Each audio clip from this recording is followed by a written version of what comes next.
할렐루야 성도님들, 오늘 주님께서 주시는 말씀은 마가복음 2장 1절, 마가복음 2장 1절에서 12절 같이 읽도록 하겠습니다. 2장 1절. 수일 후에 예수께서 다시 가버나움에 들어가시니 집에 계신 소문이 들린지라 많은 사람이 모여서 문 앞에라도 용신할 수 없게 되었는데 예수께서 저희에게 도를 말씀하시더니 사람들이 한 중풍병자를 네 사람에게 메워 가지고 예수께로 올세.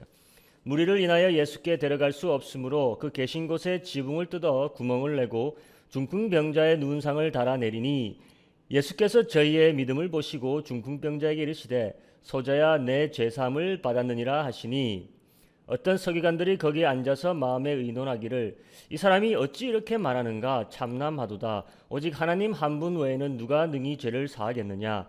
저희가 속으로 이렇게 의논하는 줄을 예수께서 곧 중심에 아시고 이르시되 어찌하여 이것을 마음에 의논하느냐. 중풍병자에게 내 죄사함을 받았느니라 하는 말과 일어나 내 상을 가지고 걸어가라 하는 말이 어느 것이 쉽겠느냐. 그러나 인자가 땅에서 죄를 사하는 권세가 있는 줄을 너희로 알게 하려 하노라 하시고 중풍병자에게 말씀하시되 내가 네게 이르노니 일어나 네 상을 가지고 집으로 가라 하시니 그가 일어나 곧 상을 가지고 모든 사람 앞에서 나가거늘 저희가 다 놀라 영광을 하나님께 돌리며 가로되 우리가 이런 일을 도무지 보지 못하였다 하더라. 아멘. 오늘의 말씀의 제목은 예수님이 보신 것 네 가지, 이런 말씀의 주제를 가지고 한번 여러분과 나눠보도록 하겠습니다. 본론에 들어가기에 앞서 우리가 이 상황을 이해하고 넘어가기를 원합니다. 1절에 예수님이 지금 어디에 계시고 있습니까? 집에 계신다고 말씀하고 있습니다. 누군 집인지 알 수는 없지만 가버나움에 있는 누군가의 집이었던 것 같아요. 이게 왜 지금 상황에서 중요한 세팅이냐? 예수님이 집에 계시다는 이 사실이 지금 큰 이슈가 되고 있고 많은 사람들에게는 희소식이 되고 있다는 것입니다. 자, 성경에서 나오는 우리 주님은 늘 어딘가로 움직이셨던 분이라는 것을 알고 있습니다. 동해 번쩍, 서해 번쩍, 어디로 가실지 아실 수 없던 분이에요. 그래서 오늘 누군가의 집에 있다는 소식이 대중에게 있어서는 희소식이 될 수 있을 겁니다. 왜냐? 그를 만나기가 쉬워지기 때문입니다. 그런데 바꿔 말하면 왜 예수님은 이제까지 한 곳에 그렇게 붙어 계시지 않았느냐 이것입니다. 어차피 희소식, 좋은 소식을 세상에 전하러 왔으면은 사람들이 원하는 좋은 소식이 지금 뭡니까? 예수님이 집에 있다는 소식이요. 그럼 예수님은 집에 더 붙어 있으면은 더 많은 소식, 좋은 소식을 전할 수 있는 거예요. 그래서 한 자리에 텐트 치고 앉아 있으면 됩니다. 사람들 모아서 헌금 받고 건물 짓고 확장해서 더 많은 사람 받고 더 많은 사람 제자를 삼고 더 많은 가르침을 마음껏 나눌 수 있습니다. 그리고 더 많은 사람을 치료할 수도 있고요. 그걸 정말 원하셨다면 예수님은 한 군데 계시는 게 모두를 위해 좋게 더 보인다는 것입니다. 그런데 왜 허구한 날 예수님께서는 그렇게 돌아다니셨냐 이거예요. 왜? 본인도 피곤하지 않습니까? 따르는 사람도 돌아다니시는 예수님 따라다니는 거 피곤합니다. 옮겨 다니는 게 여러 가지 골치 아픈 일이 많이 있습니다. 잠은 어디서 해결해야 될지, 뭐는 어떻게 먹어야 될지, 또 옷은 어떻게 또 갈아입고 샤워는 어디서 합니까? 짐이 없으면 몰라도 맨날 짐을 싸들고 다니는 것도 상당히 불편할 일일 것입니다. 예수님의 가르침은 말로 사는 가르침이 있지만은 사실 삶으로서의 가르침입니다. 광야에서 이스라엘을 한번 여러분 생각해 보시기 바랍니다. 그들이 다음날 어디로 갈지를 사실 알았습니까? 몰랐습니다. 늘 하나님이 인도하는 대로 어떤 날은 하루도 안 있어 그곳을 떠나야 했고 어떤 때는 몇 년 이곳 같은 장소에 머물러 있어야 했습니다. 그저 성전 위에 떠있던 구름 기둥이 그들에게 나침판이 되었고 그들에게 있어서 매일 바라봐야 하는 기상캐스터였다는 말입니다. 매일 삶에서 어디로 가야 할지 하나님께 그 목적지를 교신받는 삶의 방식을 예수님은 몸소 보여주시고 있었다 해요. 그런데 그날은 어떻게 한 집에 머물러 있는 게 하나님의 뜻이었고 또한 특별한 목적이 있었다는 것을 믿으실 줄로 압니다. 그런데 집에 들어가니까 어떤 현상이 생기기 시작하죠. 예수님이 나올 수도 없고 그 속에 갇혀버렸어요. 2절에 이렇게 얘기하고 있죠. 문 앞에라도 용신할 수 없으니, 이 말은 갇혔다, 움직일 수 없게 되었다라는 말입니다. 예수님의 사역을 보면 예수님께서 갇히는 거 별로 안 좋아하시는 분이십니다. 안보다는 밖을 더 좋아하시는 분 같습니다. 밖에서 설교하시고 밖으로 돌아다니시고 대부분 많은 사역의 시간을 밖에서 보내신 분이에요. 안에 들어가니까 오늘처럼 그 집에 병목 현상이 일어나고 있습니다. 예수님이 이런 말 하신 적 있죠. 좁은 문으로 들어가기를 힘쓰라. 지금 상황이 예수님을 만나려고 꼭 모든 이가 좁은 문으로 들어가려고 힘쓰는 모습이에요. 꽉 막힌 병목 현상이 일어납니다. 다 좋습니다. 그런데 이런 세팅에 문제가 반드시 생기게 되어 있습니다. 집안에 계신 예수님을 그날 만날 수 있는 자들은 정해져 있다는 겁니다. 정해져 있다는 말이에요. 어떻게 보면 더 나은 자들만 그 안에 들어갈 수 있는 거예요. 무슨 말이냐? 느린 자가 그곳으로 들어갈 수 있겠습니까? 힘없는 자가 그것을 뚫고 들어갈 수 있겠느냐 이 말입니다. 하물며 어린 자가 그곳에 들어갈 수 있겠느냐 말이요. 더 빠르고 더 힘세고 더 덩치 큰 자들이 들어갈 수 있는 세팅이라는 것입니다. 바꿔 말하면 더 권위 있고 더 재력 있고 더 명성 있는 자들 위주로 그 집안에 들어갈 수 있다는 것입니다. 애들이 만약 예수님을 보려고 왔으면은 어른들이 오면은 비켜야 됩니다. 여인들이 예수님을 보려고 오면은 힘센 장정들이 밀치면 비켜야 됩니다. 바리새인과 서기관과 제사장들이 나와서 들어가려고 한다면은 돈 없고 백 없고 권력 없는 자들은 뒤로 비켜서야 됩니다. 모든 사람이 밀치고 어떻게든 서서라도 예수님을 보려고 하는 상황에서 오늘 말씀에 잘 나와 있습니다. 6절을 한번 보세요. 서기관들은 어떻게 하고 있습니까? 2장 6절. 어떤 서기관들이 거기 앉아서 마음에 의논하기를. 어떤 서기관들은 이미 거기 앉아 있어요. 모두가 서서라도 예수님을 볼 수 있는 자리를 마련하려고 안간힘을 쓰는 판에 이들은 이미 제일 좋은 자리를 자신들을 위해서 확보하였습니다. 성경을 제일 잘 안다는 자들이죠. 그들이 가장 좋은 자리를 꿰차고 편하게 앉아 있었다는 말이에요. 그럼에도 놀라운 것은 가장 좋은 자리에서 예수님과 가장 가까이 있었음에도 불구하고 그들은 예수님과 가장 먼 곳에 위치한 자들이 된다는 말입니다. 안에서 만나니까 이런 기괴한 형상이 일어났었다는 말입니다.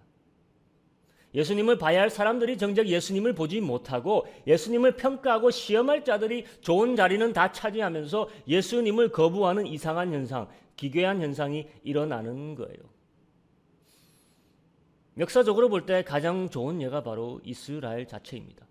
하나님을 늘 불신하고 하나님을 거부했던 이스라엘의 총체적 역사가 모든 우대권을 가지고서도 하나님을 거부했던 가장 좋은 사례라고 볼 수 있습니다. 예수님이 오신 것은, 예수님이 늘 움직이셨던 것은 앉아서 군림하는 자들이 생길 종교를 만들지 않겠다는 뜻으로 보입니다. 주님은 계속 움직이시며 주님은 만나야 될 사람을 직접 만나러 가시는 분이십니다. 자리 깔고 사람들이 자기 보러 오는 것을 기다리시는 분이 아니라는 것입니다. 이런 양을 위해서 절벽을 마다하지 않고 타시는 선한 목자시라는 말씀입니다. 처음부터 오지 못할 자들의 장소로 그가 방문하시는 분입니다.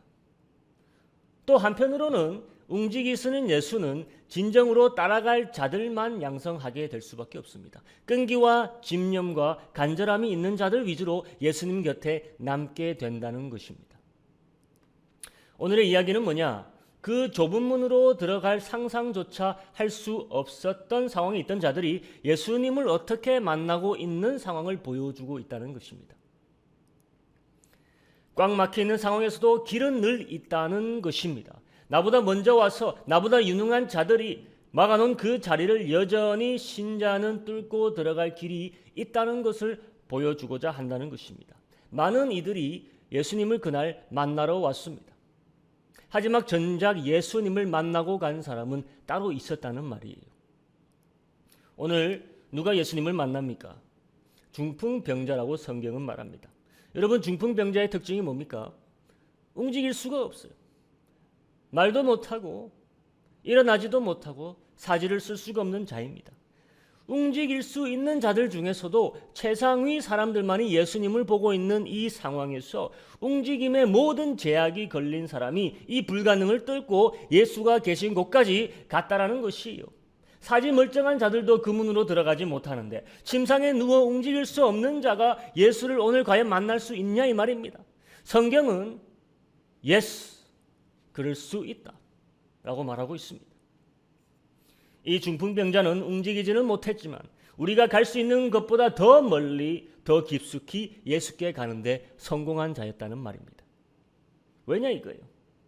신앙인의 삶에서 우리는 문제를 해결받는 장소까지 내가 가야 되는데 거기에는 분명히 성공과 실패의 요소가 있다라는 것입니다. 그래서 오늘 우리는 예수님의 초점으로 이 상황을 봐야 할 줄로 믿습니다. 첫째로 오늘 예수님의 눈에 먼저 보인 것은 저희의 믿음이라고 성경은 얘기하고 있습니다. 믿음, 이것이 그들로 거기까지 할 수 있게 만든 성공의 첫 번째 요소입니다. 믿음의 여러 종류가 있고 믿음의 여러 등급이 있는 줄로 믿습니다. 맹목적이고 무속적이고 근간 없는 믿음이 아니라 정말 고급지고 값비싼 믿음이 있습니다. 금도 순도에 따라서 등급이 정해지는데 믿음이 다 동일하겠느냐 말입니다. 더 세련되고 더 값지고 더 빛나는 믿음이 분명히 있다는 것이에요. 오늘 예수님이 보신 이 믿음은 값지고 더 빛나는 믿음인 줄로 믿습니다. 5절 저희의 믿음을 보시고, 오늘 값비싼 믿음과 그저 그런 믿음의 경계를 이 말씀에서 구분해 드리겠습니다. 한번 줄로 그어 주시기 바랍니다. 4절 무리를 인하여 예수께 데려갈 수 없으므로, 바로 거기 없으므로 뒤에 사선으로 글을 그어주세요. 줄을 그어주시기 바랍니다. 바로 거기가 믿음이 평범에서 비상으로 넘어가는 분기점이라는 말입니다. 갈 수 없으므로 거기에 동그라미를 쳐주시기 바랍니다. 바로 이것이 평범한 믿음과 비상한 믿음의 경계선이에요. 사람들 때문에, 내 상황 때문에 내가 생각하고 계획하고 진행하던 것이 신앙을 붙잡고 시작한 일이라도 반드시 갈 수 없는 단계에 부딪히게 마련입니다. 그때 비상하는 믿음은 스스로 위로하고 돌아가는 모습이 아니라 더 획기적이고 더 파격적인 방법을 강구하는 믿음이라는 것입니다. 예수님을 만나기 위해 이들은 중풍병자를 침상째 지붕 위로 올리기로 결정했죠. 내 마음이 한 마음이 되어서 움직이는 모습입니다. 한 사람이라도 거기서 반대하면 이것은 할 수가 없는 상황입니다. 그리고 지붕에 올라가 지붕을 막 드러내기 시작하죠. 하나 확실한 것은 쉽게 벗겨지는 지푸라기 지붕은 아니었다는 말입니다. 그럼 그 위에 침상을 올려놓지도 못하죠. 그 지붕을 뚫는 데에는 시간과 많은 에너지가 소비됩니다. 예수님이 지금 도를 가르치고 있는 상황인데 지붕에서 막 인부들이 뚝딱뚝딱 작업하듯 소음이 심하게 들렸겠죠. 10분, 20분 해서 될 일도 아니었을 겁니다. 밑에 있는 사람들은 짜증이 좀 났을 거예요. 예수님도 보통 사람이었다면 짜증이 났을 것입니다. 날 보러 많은 관객들이 왔는데 길이 남을 명설교를 내가 지금 하고 있는데 위에서 공사하고 있다. 소음이 들린다. 짜증날 거예요. 1장에서는 하늘이 열리고 은혜스럽게 음성이 들려왔죠. 비둘기가 내려오면서. 근데 2장에서는 지붕이 열리고 병자가 내려오는 거예요. 별로 은혜스럽지가 않아요. 사람들이 이것을 반길까요? 안 반길까요? 이 광경을 보면서요. 같은 현상을 보고도 저마다 다른 생각을 품었을 겁니다. 저 사람들이 지금 뭐지? 뭐 하자는 거지? 예수님과의 중요한 가르침 세션을 방해한 자들에게 곱지 않은 시선들이 생겼을 것입니다. 그런데 중요한 것은 성경은 정작 예수님이 그 중요한 설교 세션에 뭘 가르쳤는지를 적기보다는 이 중풍병자와 예수님에 대한 이야기로 가득 채우고 있습니다. 사람들은 당황스러움과 황당함으로 저희를 바라보고 있었지만은 예수님은 저희의 뭐를 보았다는 것입니까? 저희의 믿음을 보시고. 그러니까 우리 주님이 모든 상황에서 가장 먼저 보시는 것은 뭐라는 것입니까? 우리의 믿음이라는 것이죠. 중요합니다. 저희의 믿음을 보시고 바로 다음에 오는 말이 중요해요. 이르시되라고 말하고 있습니다. 뭐가 중요하느냐? 믿음을 보시고와 이르시되의 시간차가 없다는 것이에요. 그러므로 주님은 그들의 믿음을 보시자마자 바로 반응하셨다는 말입니다. 어떻게 해달라고 물을 필요가 없었어요. 그저 그들의 믿음을 보시고 예수님이 먼저 알아서 하시는 겁니다. 그러니까 움직이지 못하는 자, 말할 수 없는 자가 예수님을 말하게 하고 예수님을 먼저 움직이게 하고 있다는 것입니다. 믿음이 예수님을 움직이는 줄로 믿습니다. 들판의 산도 언젠가는 움직이게 마련이고 바다의 섬들도 요동치게 마련입니다. 그러나 우리 하나님은 영원히 요동치 아니하시고 움직이시 아니하시는 하나님이십니다. 그러나 믿음이 우리 하나님을 움직이실 수 있다는 겁니다. 그래서 첫 번째 포인트, 예수님의 최대 관심사는 사람의 인생에서 그가 가진 믿음이라는 것입니다. 그 믿음이 그를 움직이신다는 거예요. 우리 신앙인의 인생의 성공적 요소는 믿음이라는 것입니다. 더 이상 나아갈 수 없다라고 생각되는 그 지점에서 보이지 않는 길을 찾아내는 것이 믿음이라는 것입니다. 더 어려운 길을 택하는 값비싼 믿음이죠. 그냥 기다렸다 걸어 들어가는 게 쉽겠습니까? 아님 뜯어질지도 모르는 지붕 위로 침상째 사람을 끌어올리는 게 쉽겠느냐 이 말이에요. 과연 지붕을 뚫고 사람을 내린다 하더라도 과연 예수님이 그런 무례함과 그런 방해를 무릅쓰고 자신들을 도와줄까? 과연 지붕을 뚫게 놔둘까? 사람들이 여러 가지 안 되는 복잡한 생각으로 돌이키고 돌아가는 나를 위로하고 있는 것이 아니라, 나를 합리하고 있는 것이 아니라, 지붕 위로 올라갔다는 것은, 그 결심을 했다는 것은 앞으로의 모든 과정까지에서 믿음이 발동하고 있었다는 것입니다. 지금 상황도 어려운데 더 힘들 수 있는 방법을 택한다는 것이요, 더 과감한 방법을 택한다는 것입니다. 그래서 과감함이 믿음의 순도를 결정합니다. 성도님들 모두 과감한 믿음을 소유하시기를 주님의 이름으로 축원합니다. 두 번째 예수님이 보시는 것이 뭐냐? 5절을 한번 같이 읽습니다. 예수께서 저희의 믿음을 보시고 중풍병자에게 이르시되 소자야 네 죄사함을 받았느니라. 첫째, 예수님이 본 것이 믿음이라면, 둘째는 예수님이 보시고 있는 것이 사람의 영적 상태라는 것입니다. 왜 예수님이 저희의 믿음을 보시자마자 중풍병자의 죄사함을 선포하고 있냐 이 말입니다. 10절을 보면 예수님이 그 동기를 말씀해 주십니다. 그러나 인자가 땅에서 죄를 사는 권세가 있는 줄을 너희로 알게 하려 하노라. 자, 이 말씀에서 두 가지를 우리가 주의 깊게 봐야 됩니다. 처음으로 자신을 인자라고 얘기하는 것 하나, 그리고 처음으로 자신에게 죄사함의 권세가 있다는 것을 얘기하는 것 둘. 간단히 말하면 자신이 오신 진짜 목적을 보여주고자 이 일을 행한다는 말씀입니다. 진짜 목적은 사람들의 모든 질병을 낫게 하는 것도 아니고 못 사는 사람 잘 살게 해주는 것도 아니라, 인자가 온 총체적 목적은 사람의 죄를 뭐하기 위해서 왔다는 겁니까? 사하여 주기 위해서 왔다라는 것입니다. 우리 인생에게 있어 가장 중요한 이슈는 우리의 영이 처한 상태라는 것을 이야기하고 있습니다. 중풍병이라는 것은 문제의 현상이지 문제의 본질이 아니라는 것입니다. 진짜 문제는 영의 문제라는 것이요, 그 문제의 진짜 본질은 죄라는 것이었다는 것입니다. 2장 앞서 1장에서 보면 이미 많은 병자들을 예수께서 치유하셨습니다. 데리고 오는 자를 다 고쳐주셨어요. 하지만 2장에 와서 이제서야 본래 그의 목적이 뭔지를 우리에게 나타내주고 계십니다. 그는 단순히 육체의 치료자가 아니라 영의 치료자라는 것입니다. 예수님은 바로 여호와 라파, 영의 치료자, 치료자 하나님이라는 것입니다. 죽을 병에 놓인 영을 소생시키는 것이 그가 오신 본래의 목적이었다 이것입니다. 예수님이 보시는 것, 그의 최대 관심사는 인생의 영적 상태인 줄로 믿습니다. 그런데 한번 생각해 보세요. 그날 거기 온 많은 사람들이, 그 사람들은 어떻습니까? 굳이 중풍병자만 죄인이었겠습니까? 거기 유능하고 재능 있는 바리새인과 서기관들은요, 예수님을 따라오던 제자들은요, 나머지 모든 관중들은, 군중들은, 그들은 죄인이 아닙니까? 그런데 왜 예수님은 그들 모두에게 죄사함을 선포하기 전에 말도 할 수 없고 움직일 수 없는 중풍병자의 죄를 사하여 주고 계시냐 말입니다. 예수님과의 성공적인 만남은 들어올 때와 나갈 때가 달라짐에 있다 이것이요.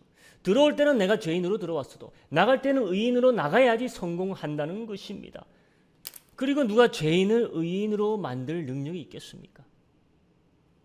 그 능력 초능력 중에 초능력 아니겠습니까? 세상에 그런 능력 가진 자가 있겠습니까? 누가 죄인을 의인으로 신분 세탁해 줄 수 있습니까? 숨길 수는 있어도 그 자의 죄가는 세상의 어떤 법이라도 깨끗이 씻길 수가 없습니다. 그런데 예수님께 들어왔다 나가는 자, 성공하는 자는 하늘의 법을 통과하여 의인이 되어 돌아가는 자라는 겁니다. 예수님의 말씀이 곧 법이기 때문이에요. 생명의 법이죠. 그래서 중풍병자는 오늘 인생이 바뀌고 성공한 자라는 것입니다. 육적인 문제도 해결이 되지만 그의 영적인 문제가 해결받고 돌아가기 때문인 줄로 믿습니다. 이 상황을 저는 이렇게 봅니다. 지금 중풍병자와 하나님 사이에 새로운 관계가 형성되는 놀라운 순간이라는 것입니다. 누군가에게 내가 용서받는다는 것은 그와 새로운 관계에 들어간다는 것을 의미하고 있습니다. 오늘 예수님이 중풍병자에게 이렇게 말씀하고 계십니다. 소자야, 너의 죄가 사함 받았느니라. 소자야, 이런 말 처음으로 하시는 것입니다. 소자가 무슨 말입니까? 아들이란 말이죠. 헬라어 사전을 보면 이 말이 뜻하는 바를 이렇게 정의하고 있습니다. 아주 친밀하여 상호간의 관계 가운데 사랑, 우정, 신뢰를 기반으로 주로 부모와 자식 간에 칭해지는 명칭. 예수님께서 처음으로 한 인생에게 아들아라고 명하고 있습니다. 그럼 예수님이 그에게 뭐가 되어주시는 겁니까? 아버지가 되어주시는 거 아니겠습니까? 이사야서에 오실 메시아를 두고 이렇게 얘기한 적이 있습니다. 9장 6절. 이는 한 아기가 우리에게 낳고 한 아들을 우리에게 주신 바 되었는데 그 이름은 기묘자라 모사라 전능하신 하나님이라 영존하시는 아버지라.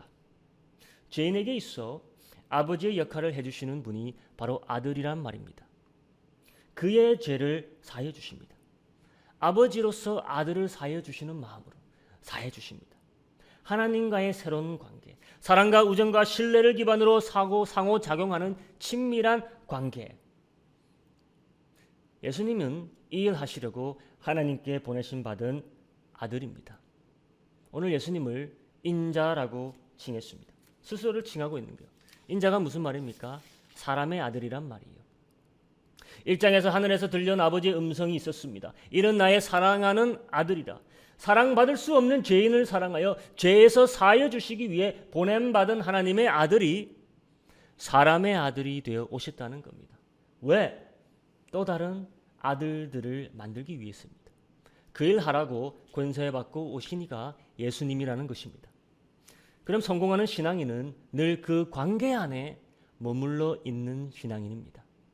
성공하는 인생은 인생의 문제에 부딪힐 때마다 다시 그 관계 안으로 쏙 들어오는 인생이 성공하는 인생인 줄로 믿습니다.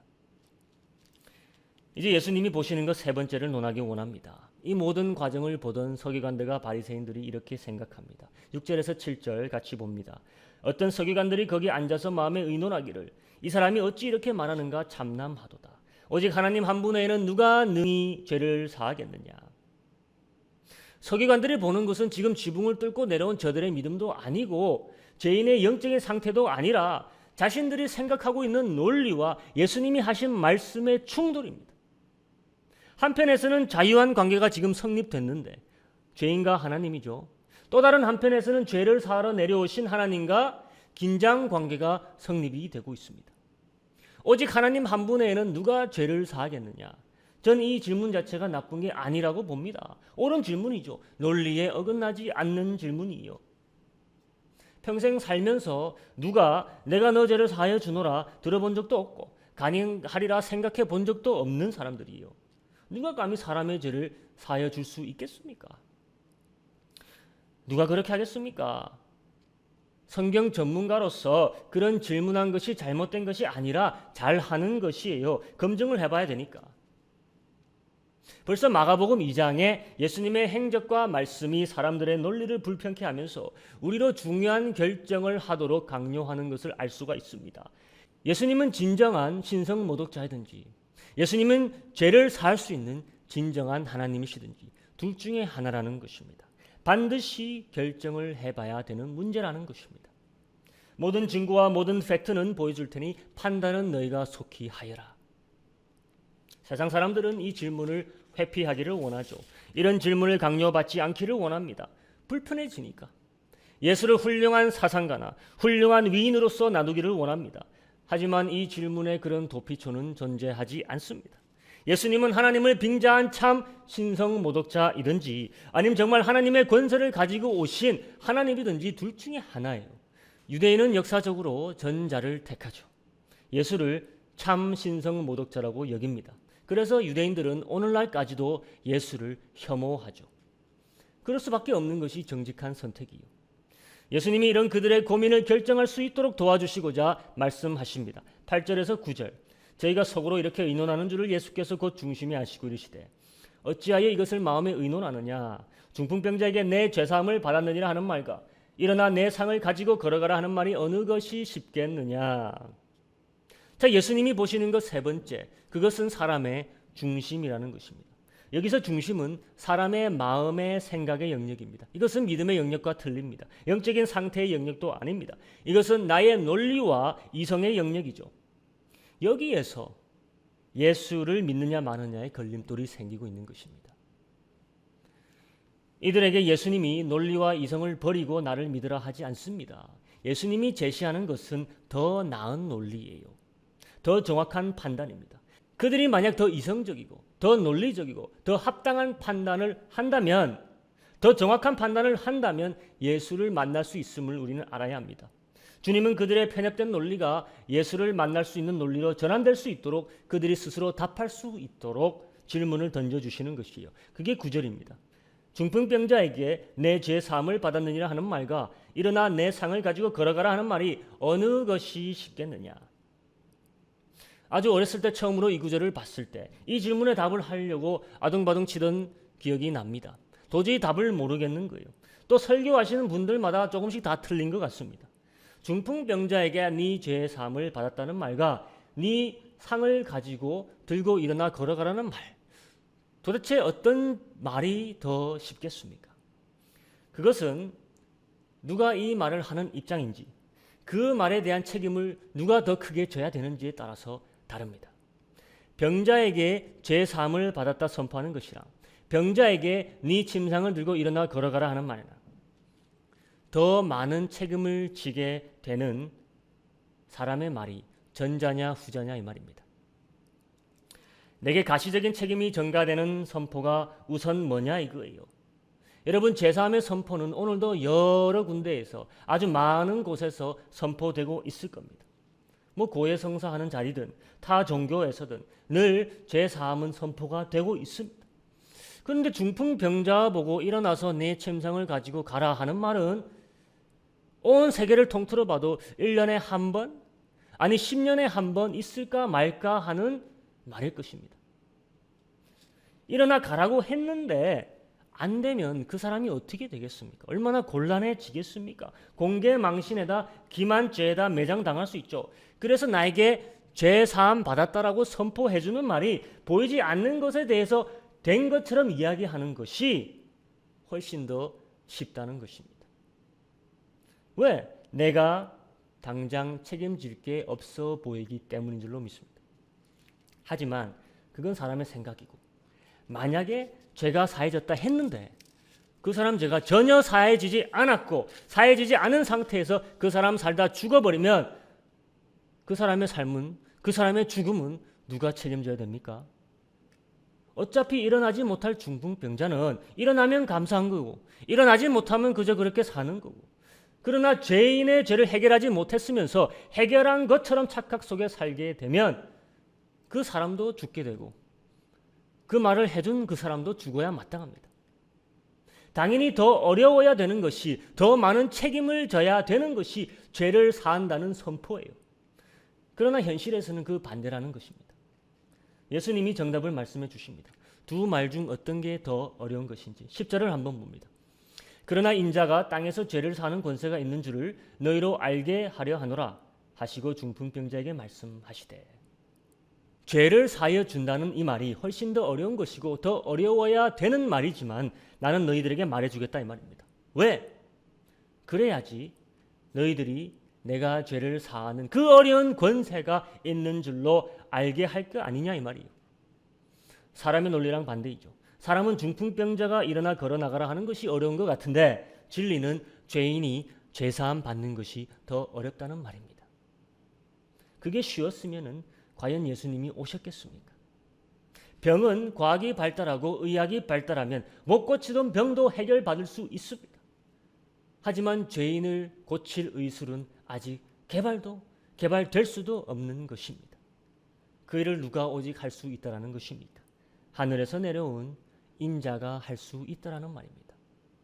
그럼 논리적으로 예수는 신성 모독자이든지 아니면 진짜 하나님의 아들이든지 죄를 용서할 수 있는 하나님의 아들이든지 둘 중에 하나라는 말입니다. 결정은 너희들이 하라는 겁니다. 그리고 그 결정을 돕기 위해서 이제 그 중풍병자를 보시면서 예수님께서 그를 일으키십니다. 11절 12절 내가 네게 이르노니 일어나 네 상을 가지고 집으로 가라 하시니 그가 일어나고 상을 가지고 모든 사람 앞에서 나가거늘 저희가 다 놀라 영광을 하나님께 돌리며 가로되 우리가 이런 일을 도무지 보지 못하였다 하더라. 일어서지 못하는 중풍병자의 육적 상태가 죄 사하는 권세를 증명하기 위해 증거로 쓰여지는 상황입니다. 육신의 문제가 우리에게는 가장 중요한 것처럼 보이지만 결국 오늘 중풍병자의 육신의 문제는 영적인 진리를 보이기 위한 증거가 되었다는 것입니다. 오늘 중풍병자의 에피소드에서 이제 다시 한번 예수님의 관점을 순서대로 나열해 보기로 합니다. 첫째, 예수님이 보신 것은 믿음이었다는 것입니다. 그리고 둘째는 사람의 영적 상태를 보셨습니다. 그리고 세 번째는 사람의 중식, 생각을 보셨다는 것입니다. 그리고 나서야 마지막으로 사람의 육신의 상태를 보고 해결하셨습니다. 그럼 이것이 예수님이 인생을 바라보는 순서라면 그럼 이것이 우리가 문제를 접근해야 하는 방식의 순서가 돼야 되는 것 아니겠습니까? 그런데 대부분 우리는 육신의 상태와 상황에서 먼저 시작하고 기껏해야 이성과 논리의 영역에서 더 들어가지 않습니다. 영적인 상태와 믿음의 영역에서 문제를 바라보고 있지 않고 해결하고 있지도 않는다는 것입니다. 모든 상황을 뚫고 지나감에 있어서 신앙에 있어서는 믿음의 문제, 죄의 문제가 핵심이라는 것을 오늘 우리가 알아야 된다는 것입니다. 예수님 앞에 나아가는 문제든 어떤 문제에 접근하는 방식이든 믿음과 죄의 이슈를 우리는 먼저 풀어야 될 줄로 믿습니다. 이제 결론 짓겠습니다. 우리는 이제 우리의 믿음을 업그레이드해야 될 줄로 믿습니다. 모든 것을 감사하고 기뻐해야 하겠지만 우리의 목표가 지금 현재일 수는 없습니다. 오래된 차도 바꿔야 되고 오래된 핸드폰도 그 안에 앱들도 바꿔야 하고 업그레이드해야 되듯 우리의 믿음도 계속 업그레이드가 돼야 될 줄로 믿습니다. 어떤 모습으로 업그레이드해야 될까요? 저희의 믿음을 보시고 그 믿음이 어떤 믿음이었냐 이 말입니다. 그들의 믿음의 핵심은 예수님이 병을 고칠 수 있는 분이다, 아니다, 믿고 안 믿고가 아니라 그것은 예수님을 보러 온 모든 사람들이 믿었던 부분이에요. 그들의 남달랐던 믿음의 핵심은 그들은 예수님께 가는 길을 스스로 만들어간 자들이었다는 것입니다. 언제까지 예수님이 여러분에게 오시기를 기다리십니까? 업그레이드된 믿음은 예수님께 가까이 가는 길을 스스로 개척하는 믿음인 줄로 믿습니다. 언제? 더 이상 나아갈 수 없다라고 보일 때라는 것입니다. 신앙의 정체기가 바로 그 분기점이 될 수 있죠. 해결되지 않는 문제의 정체 현상이 나에게 있어서 그런 지점인 줄로 믿습니다. 과감한 믿음의 시도를 이제는 해야 될 때인 줄로 믿습니다. 또한 그들의 믿음이 더 값졌던 것은 한 사람의 믿음이 아니라 이것은 여러 사람이 같이 품어서 이뤄낸 한 믿음이었기 때문입니다. 그 믿음 때문에 4명이 발걸음을 맞출 수 있었고 그 동일한 믿음 때문에 밸런스를 맞추며 누워있는 친구를 지붕 위로 올리게 되었고 그 믿음 때문에 친구를 구멍 사이 뚫린 곳으로 내려가면서도 다 같이 동일하게 버틸 수 있었던 것입니다. 이 모든 요소마다 같은 힘과 같은 걸음과 같은 밸런스를 맞추고 행하였다 이 말입니다. 꼭 언약궤를 지고 갔던 제사장의 거룩함을 연상시키는 모습이에요. 예수를 만나기 위해 넷이 하나가 된 것이 믿음이라는 것입니다. 그래서 업그레이드된 믿음은 공동체에서 같이 가는 믿음이라는 것입니다. 또한 거기에 플러스 우리는 중풍병자 본인의 믿음을 간과해서는 안 될 줄로 믿습니다. 중풍병자가 무슨 마음을 먹었었는지 중풍병자가 무슨 말을 했었는지 나와 있지는 않지만 우리가 짐작할 수 있는 것은 분명히 중풍병자에게도 믿음이 있었다는 것이에요. 왜 예수님이 저들을 보시고 중풍병자의 죄를 사해 주시기를 원하십니까? 많은 병자들이 예수를 이미 만났고 치유함을 받았습니다. 하지만 1장에서 그 누구도 제사함을 받지는 않았습니다. 누구도 제사함을 요구하지도 않았습니다. 하지만 이 말 못하는 중풍병자 앞에서 예수님은 그를 보자마자 제사함을 선포하고 계셨다는 것이에요. 말할 수 없는 중풍병자가 그의 오랜 투병 기간 동안 결국 간절하게 마음에 염원하고 구하는 것은 하나님께 죄 용서가 아니었을까 생각해 봅니다. 여러분, 오늘 저녁부터 내일 해 질 때까지 1년에 한 번 있는 유대인의 가장 큰 명절인 용키퍼 대속죄일입니다. 오늘 모든 유대인들은 금식하고 경건하게 지내는 날이죠. 이 날이 무슨 날이냐? 대제사장이 피를 가지고 지성소로 들어가서 하나님의 백성의 죄를 사함받기 위해 구하던 날입니다. 그리고 그것이 이루어진 날이에요.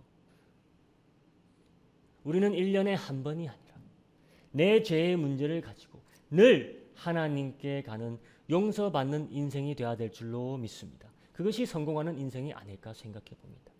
내 안에 숨어있는 모든 죄의 속성과 죄의 기질을 끝까지 추적하고 발견하여 하나님께 고침받는 자가 가장 복된 줄로 믿습니다.